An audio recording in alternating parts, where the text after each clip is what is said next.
Welcome to the Business Networking Influencers Podcast, where connections become opportunities and relationships shape success. Prepare to be inspired, informed, and empowered by the brightest minds in business networking. And now, your host, Tim Nifton. Welcome to the Business Networking Influencers Podcast, sponsored by iTech's Barter Marketplace. I'm thrilled to be here today with a remarkable entrepreneur who has mastered the art of business networking and entrepreneurship. Joining me in the studio today, Mr. Eduardo Medellin of Infinity Management out of Dallas, Texas, a true influencer in the industry. Mr. Eduardo has built an impressive network and achieved remarkable success.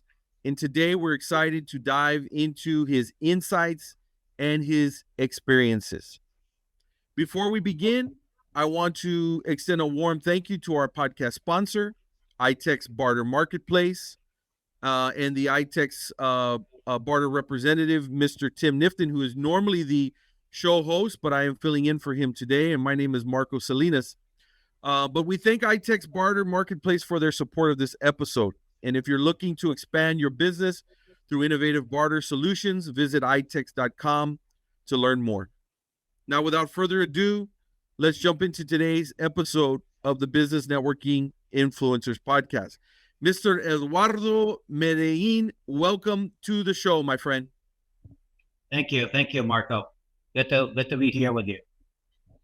It's actually our pleasure and our honor to have you. And we were chatting just a little bit before we started, and I learned some things about you. But really, the objective of this podcast, Eduardo, is to learn a little bit more about you and your story.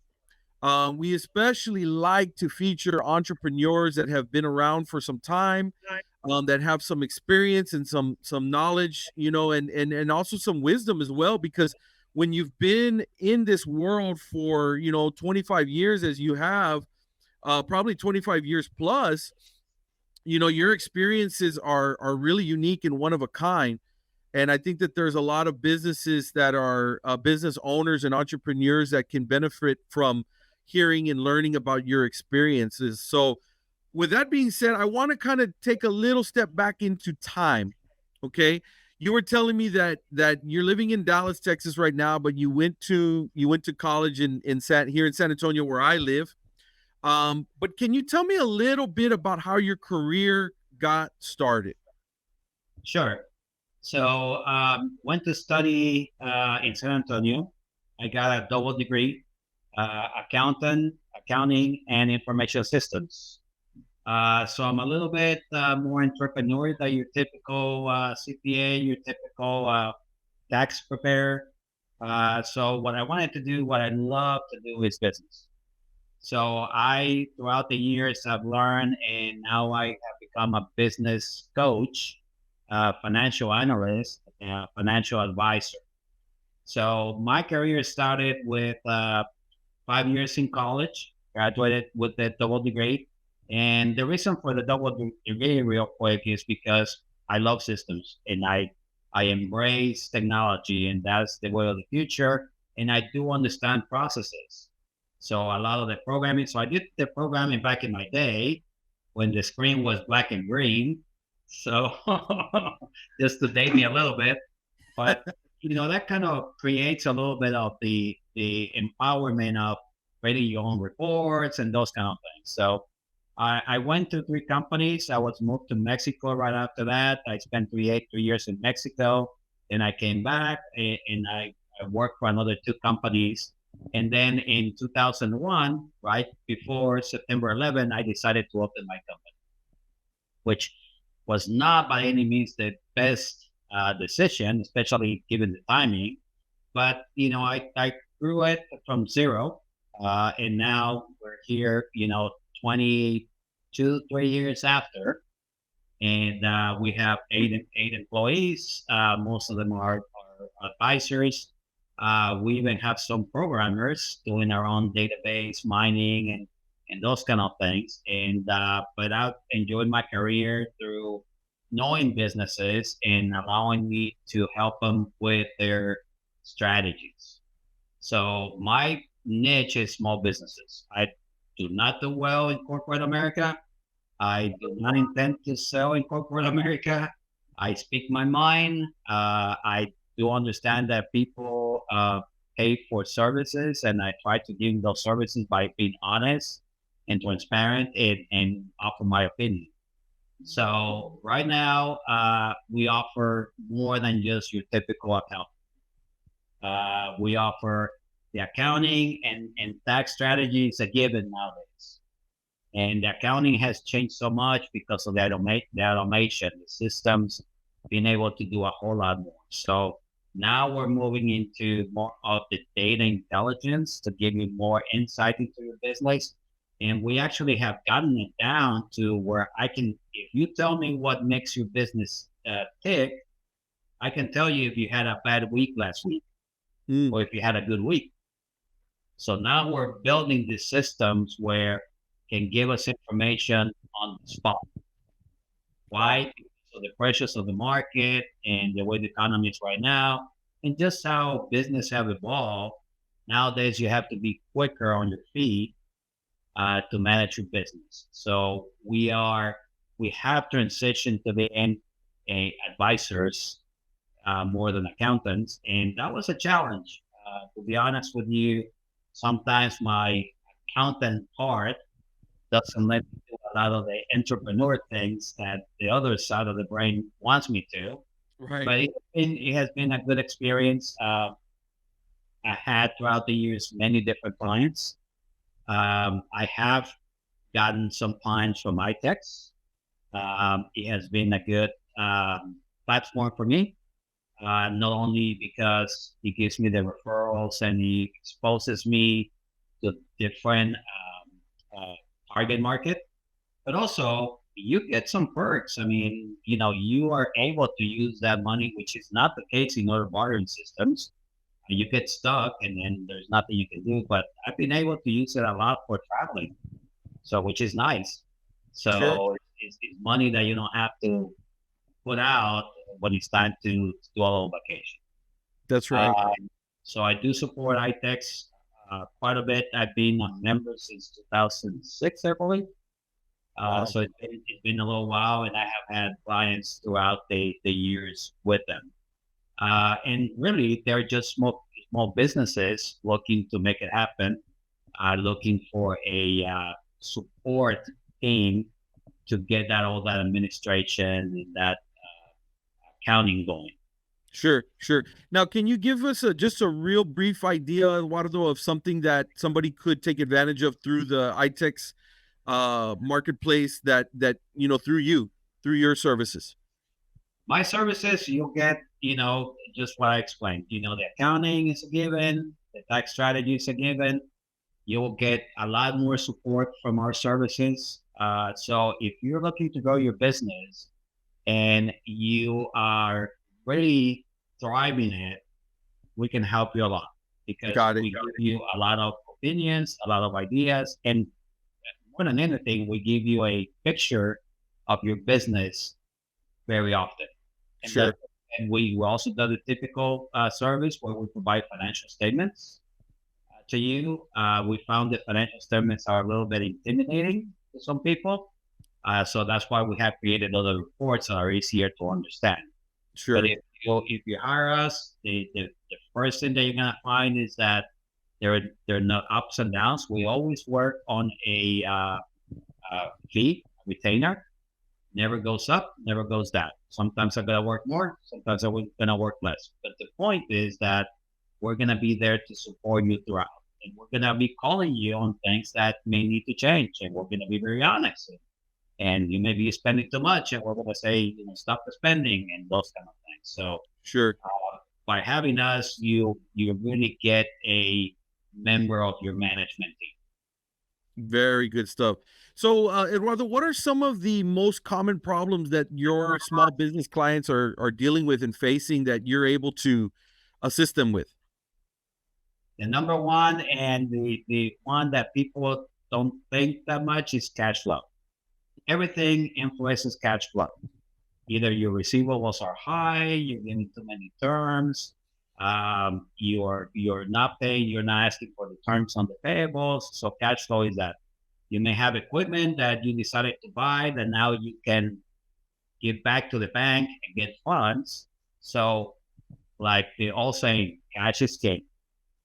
So the number one problem, cash available when you need it. You have to have liquid money, meaning not tied into anything. So you can grow. And that's the only way that you're going to grow. You're going to have to wait for payment.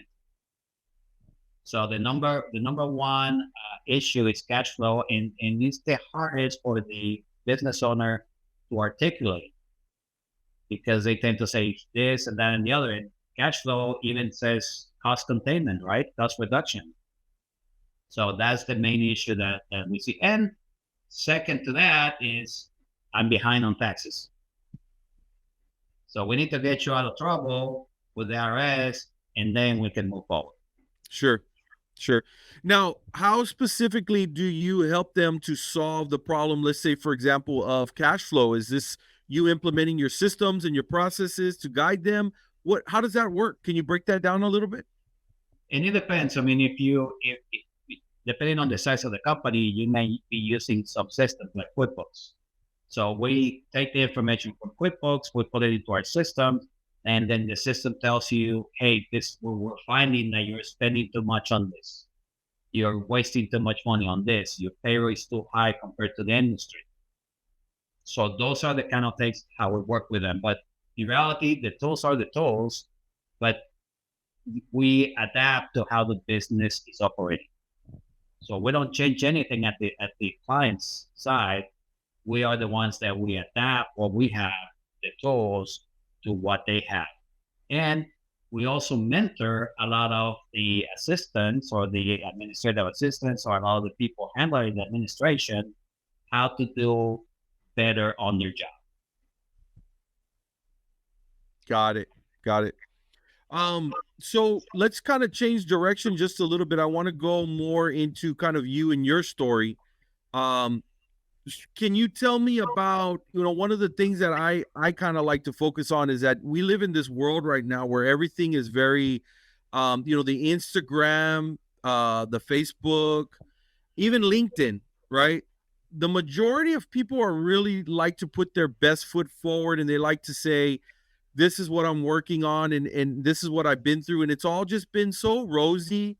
Everything has just been so perfect, and I'm so wealthy, and there's been no setbacks, and I've got no struggles, and there's no adversity, and it's just like very unrealistic that gets presented to the world, right? And then you find out behind the scenes, everything's on fire back there.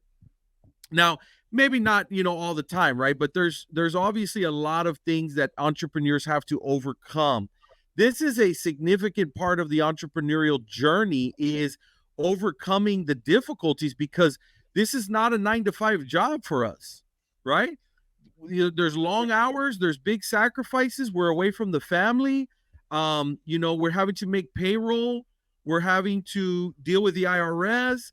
We're having other type of creditor issues. The list goes on, right? Can you talk just a little bit, Eduardo, about the last 25 years or so, maybe some adversities that you had to overcome as an entrepreneur, and what did you learn from those? Well, and you're right. Being an entrepreneur is not an easy job.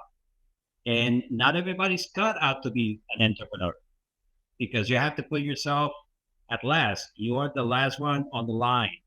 Even though you are making all the money, you're making all the sales, you think that you deserve everything, you don't. You get paid at the end of the story. So if you have $5 and at the end of the story you only have one, you may want to just pay yourself 50 cents and leave the other 50 for the business, because you don't know what's going to happen tomorrow. So no, I was not successful from day one. I don't think anybody is. Right. We have to understand that business is a cycle that is up and down. And really what the business environment has taught me is that you're trying to do the peaks and valleys as short as possible, not the peak to go very high, not the low to go very high.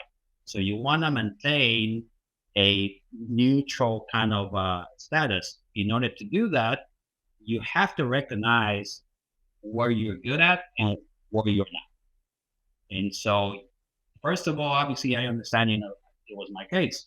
I can tell you that, I started my business right before September 11th, which was a bad timing. I just barely got bookkeeping jobs for $10 an hour, but I had to. That's all was available. So you have to be able to say, what do I want to do? And I'll take everything right now. At the beginning, everybody takes everything. But then you Right. have to start creating your niche. Otherwise, you're not going to enjoy this part. And then one of the hardest thing, so that's one thing. You have to understand that you don't know what's going to happen next week, next month, next time. You just have to rely on your knowledge to be able to say, I'm steady, I'm maintaining, I understand what I'm doing, so I maintain my business. I think the second thing to overcome is you have to delegate. And that's the hardest part, man. Every guy that you want to hire, you want that guy to be like you. And nobody's going to be like you. That's why he's an employee and you're an entrepreneur. So you have to realize that nobody's going to be as good as you. And nobody's going to give the 120% that you give to the company. So you have to understand that. And then you can start staffing. Once you start staffing, then you understand what the business is about. Then now, after 25 years, I can reap the benefit of that and say, well, maybe I don't need to work this week. But it took that challenge to overcome to say, I need to make this happen, because if the company depends on me, I only have a job. If the company doesn't depend on me, then I have a company. So, and that's very true. Some people get lucky and they expand their trade and they say, oh, no, I have a company. No, because if you leave for a couple of days, your business doesn't generate anything. So it's not a business. So make sure that you get it to a business, because if not, all the effort, all the working nights and days and overtime and Saturdays being away from your family is not going to pan out because you don't have a company. So having a company may mean one guy or 10 guys, I don't know. But if the fact is that you can walk away from that office, from that job site, from that store, all that, and you still generating, then you have a business. Also, look for financing when you don't need it. Okay? Because people tend to give you a line of credit when you don't need it. When you need it, everybody shies away from talking to you. So staff correctly, delegate, staff correctly, know your stuff, know your niche, concentrate on your niche, and get funding before it's needed. If you can do those things, then you're going to be okay. But make sure that you start addressing those things and just keep at it. Because if you address those two things, the entrepreneur is always going to get up every day in and day out. Doesn't matter if it's a good day or a bad day. That's what makes us entrepreneurs. Right. So if you're one of those, make the most out of it by really putting the bases together so you can create a business. This is absolute gold. These items that you're sharing, and this is what I was talking about when I say that I love to interview people like yourself that have been in this world for some time. Plus, on top of that, you're continually working with other small businesses, so you're kind of seeing their bird's eye view of their world as well. And so, if you're listening to this, you're watching this, you really need to take this advice very seriously. I mean, this is real, true wisdom and gold right here from somebody who has seen it, somebody who has been in the trenches, and has built something real and helped others to build and to strengthen their business as well. So thank you for sharing that, Eduardo.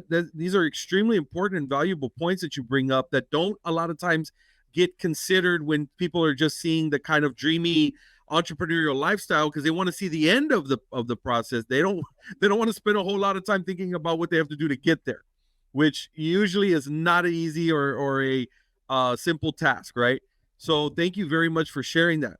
Now, I'm curious, okay, with all of your experience and all of your success, what kind of challenges does a business like Infinity Management have to work to overcome at this point, 25 years later? One thing I know for sure with entrepreneurs and business owners, the problems don't just magically disappear.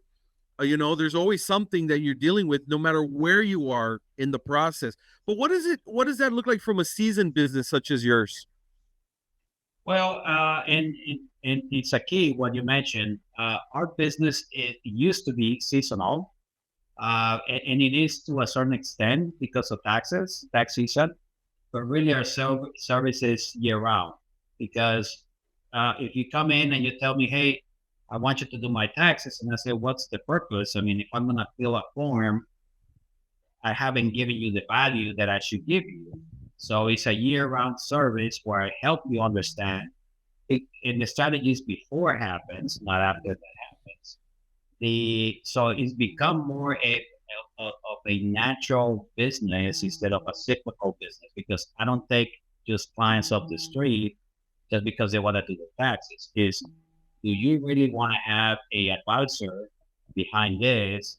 Then I can take you on. If not, then if you want me to fill out the form, there are some other people that can do it quicker and cheaper than me. But if you're looking for the advice, then I can do this. I can tell you though, after 25 years, that the challenge that I have right now is, how do I keep growing, keeping the same culture that I've had so far? Because after, having 10 employees and adding another 10, they're not all going to be talking to me. So how do I pass that culture to them? And to me, customer service is number one. If you're going to grow just to grow, it's not going to work. Because most likely is you're going to drop more projects than you're going to gain. So to me, that's a challenge. And I'm actually working with somebody else, another advisor, to see how do we escalate this Infinity Management, but without losing the culture. Sure. And we don't become corporate. And we still have still in their mind, their entrepreneurship thinking and all that. Because if not, then there's no point. Then there is no similar Infinity Management, right? It could be any other company. So that's our challenge right now. So it's very important that you target different things at the same time. And that's one of the reasons for the data mining and those kind of things, because that's the way of the future. If you cannot predict the numbers that you're going to see, then you don't know your business. Meaning, if I don't know that I'm going to sell $100,000 this month and I'm going to make this much and this much, I'm flying blind. So more and more, we're trying to get to that. Just a quick thing that I wanted to get back to on the social media. We're very big on social media. I know a lot of accountants are not, but entrepreneurs should be. And really what the social media is becoming is a channel to communicate your ideas. So don't make it, like you say, don't make it rosy. Make it the way it is. And then you're starting to communicate with people in that sense. So if you have this on your mind today, go ahead and post it. We do a lot of postings. We do generic postings. We do videos. Usually on Tuesdays, we do our video shootings and all that. And we just talk about the topics of what people will be interested. But don't make it rosy. Just put it out there. Yeah. Be honest, be real, be transparent, right? All right. Be yourself. That's right. Now, you also mentioned something that stood out to me, which is that you've been doing this for 25 years.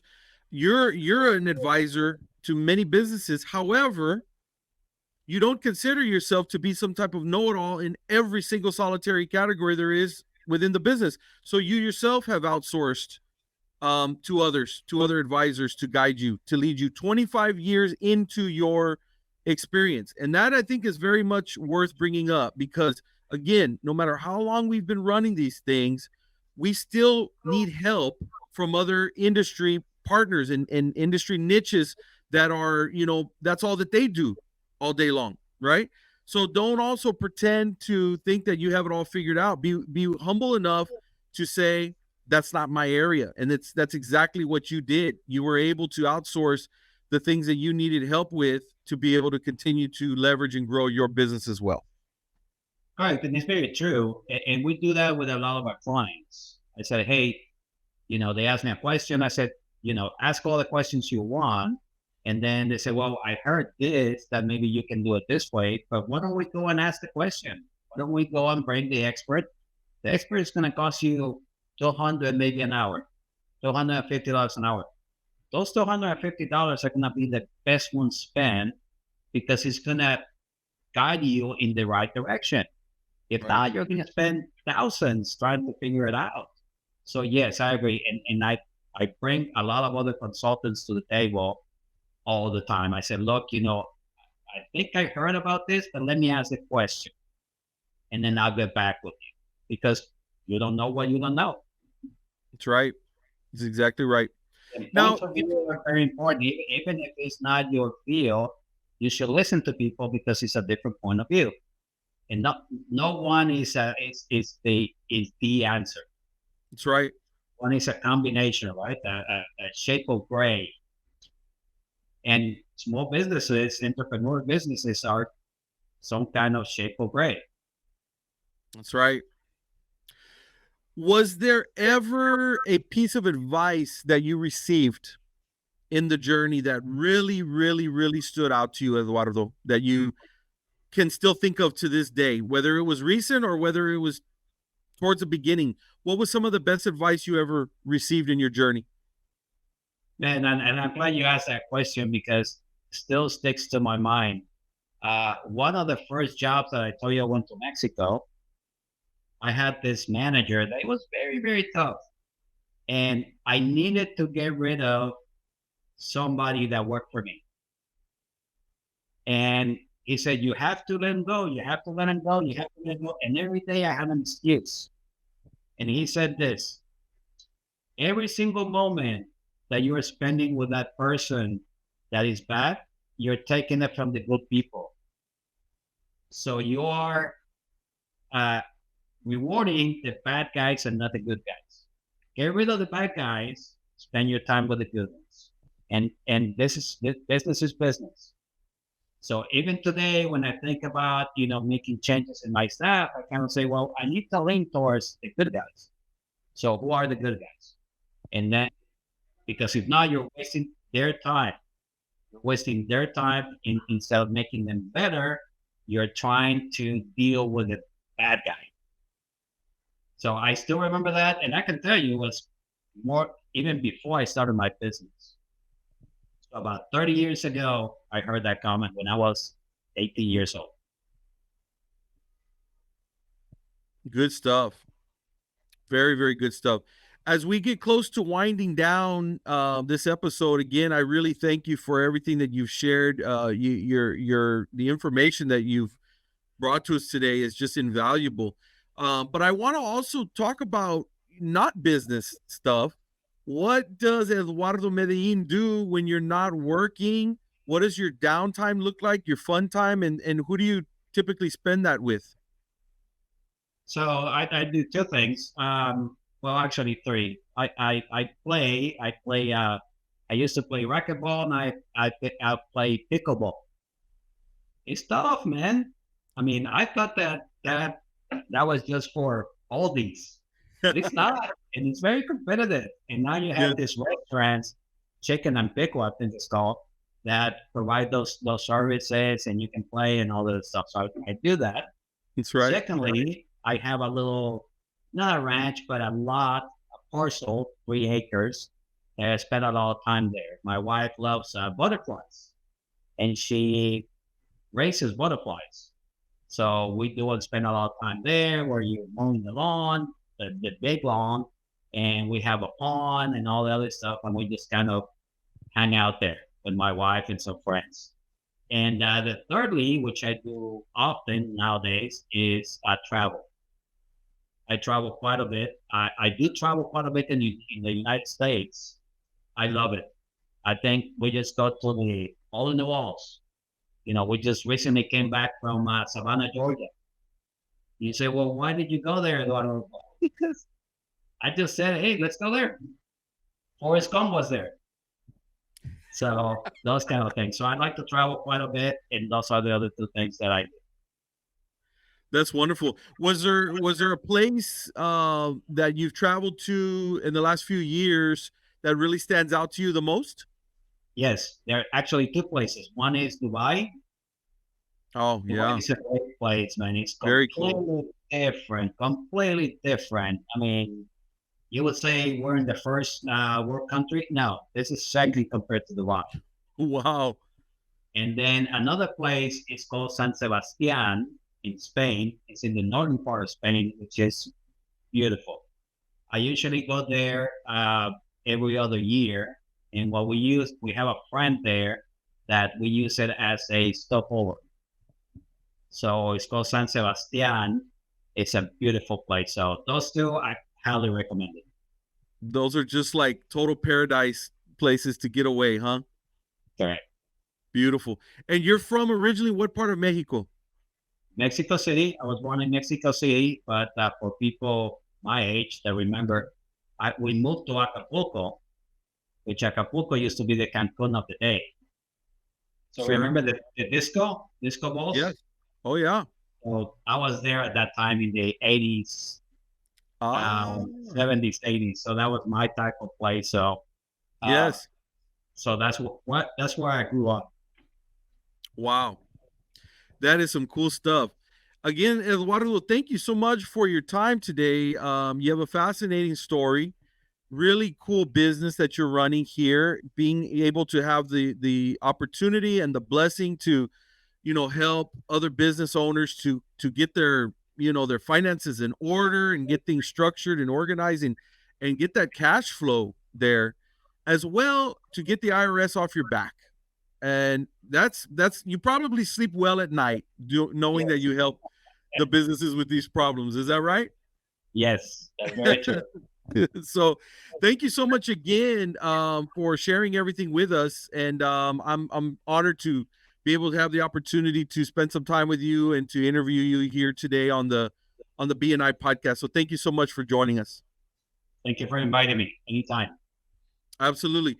All right. Well, that does it for another episode of the Business Networking Influencers Podcast. We will catch you here next time. Adios. Thank you for tuning in to the Business Networking Influencers Podcast. We hope you gained valuable insights and strategies to elevate your business and networking game. Don't forget to subscribe for more episodes filled with expert advice and inspiration. Until next time, keep connecting, keep growing, and keep influencing.